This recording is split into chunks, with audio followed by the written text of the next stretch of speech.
우리가 치매 환자를 돌본다고 할 때 그건 단순히 식사를 챙겨드리고 씻겨드리는 그런 일상적인 도움? 그 이상을 의미하잖아요. 사실은 한 사람의 존엄성을 마지막까지 지켜드리는 아주 중요한 일이거든요. 그래서 오늘은 어떻게 하면 그 존엄성을 지킬 수 있을지 그 구체적인 방법에 대해서 한번 이야기 나눠보려고 합니다. 자, 본격적으로 시작하기 전에 여러분께 질문 하나 드리고 싶어요. 치매 환자를 돌볼 때 과연 가장 중요한 게 뭘까 하는 질문이요. 아마 각자 생각하는 답이 다를 텐데요. 오늘 제 설명을 들으시면서 이 질문을 마음속에 계속 떠올려 보세요.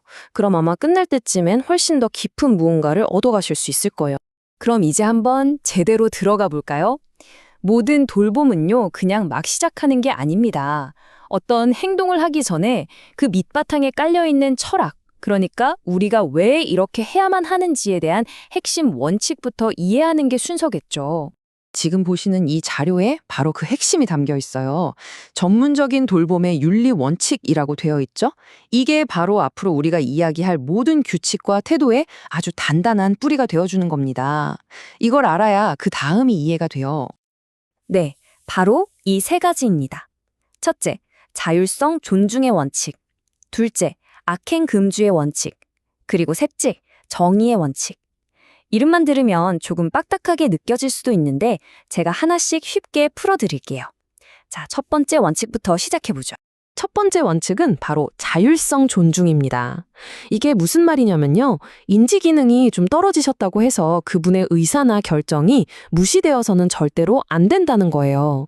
여전히 한 명의 독립된 인격체로서 그분의 의견과 의지를 최대한 존중해드리는 것.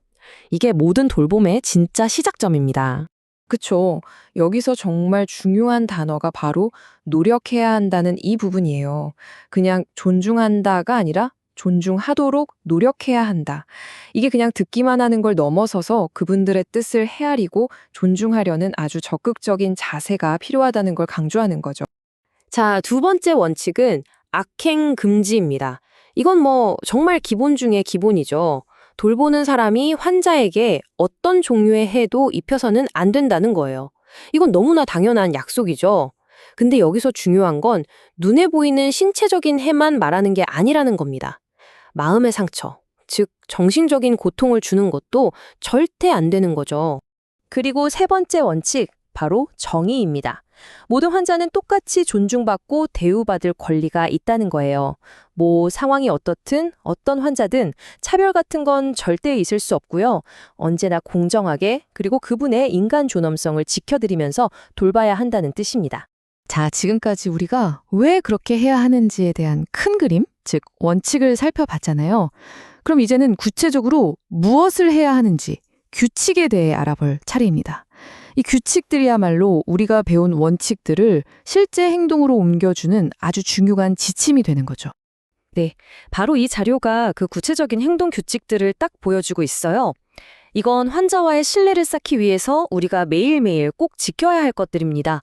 뭐랄까, 환자와의 관계를 단단하게 만드는 일종의 약속 같은 거죠. 규칙은 딱 세 가지로 요약됩니다. 첫째, 정직. 환자분과 가족에게는 솔직하게 진실을 말해야 합니다. 둘째, 신의.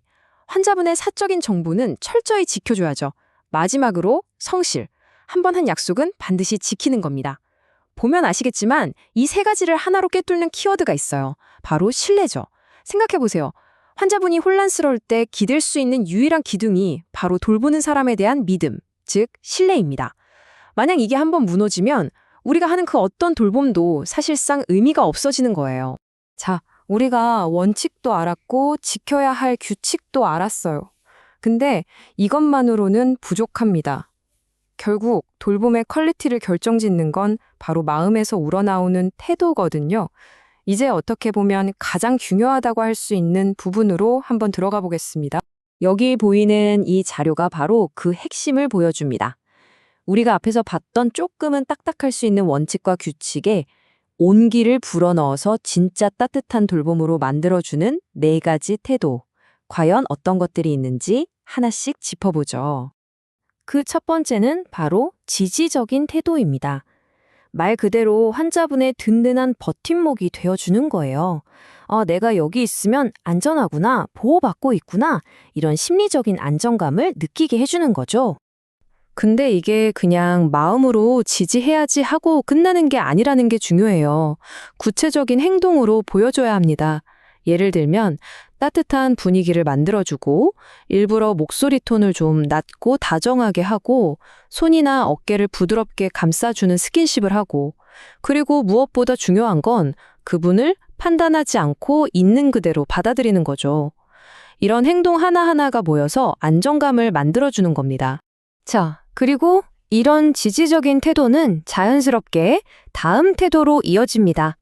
바로 인내심이에요. 이건 정말 너무나도 중요하죠. 특히 기억력이 저하되셔서 같은 질문이나 행동을 계속 반복하실 때 이 인내심이 없으면 정말 힘들어지거든요. 계속 똑같은 걸 물어보실 때 솔직히 짜증이 날 수도 있죠. 하지만 그때마다 이건 이분의 잘못이 아니라 병의 증상이지라고 이해하는 게 먼저입니다. 그리고 환자분이 뭔가 말씀하시려고 할 때 재촉하지 않고 충분히 시간을 드리는 것, 또 언제나 차분하고 부드럽게 답해드리는 것, 이게 진짜 인내심 있는 태도라고 할 수 있겠습니다. 자, 이제 마지막 두 가지 태도입니다. 바로 환자분의 자존감과 독립성을 지켜주는 건데요. 먼저 자존감. 환자분이 괜히 위축되거나 상처받지 않도록 일부러 좀 부정적이거나 어려운 이야기는 피하고 대신 칭찬과 격려를 정말 많이 해주시는 거예요. 그리고 독립성. 이건 뭐냐면 무조건 다 해드리는 게 좋은 게 아니라는 겁니다. 조금 서툴더라도 스스로 하실 수 있는 일은 직접 하도록 격려해서 나도 아직 할 수 있구나 하는 성취감과 용기를 느끼게 해드리는 거죠. 네, 지금까지 우리는 원칙, 규칙, 그리고 태도라는 세 가지 퍼즐 조각을 하나씩 맞춰봤습니다. 그럼 이제 이 조각들을 모두 합쳐서 존엄성을 지키는 돌봄이라는 큰 그림이 어떻게 완성되는지 한번 정리해 볼게요. 존엄성을 지키는 돌봄. 사실 복잡하지 않습니다. 딱 이 3단계로 정리할 수 있어요. 1단계, 왜 그래야 하는지 그 핵심 원칙을 먼저 머리로 이해합니다. 2단계, 뭘 해야 하는지 명확한 규칙을 행동으로 따릅니다. 그리고 마지막 3단계, 어떻게 해야 하는지 따뜻한 태도를 온몸으로, 마음으로 체화하는 겁니다. 이 세 가지가 완벽하게 조화를 이룰 때 비로소 진짜 돌봄이 완성되는 거죠.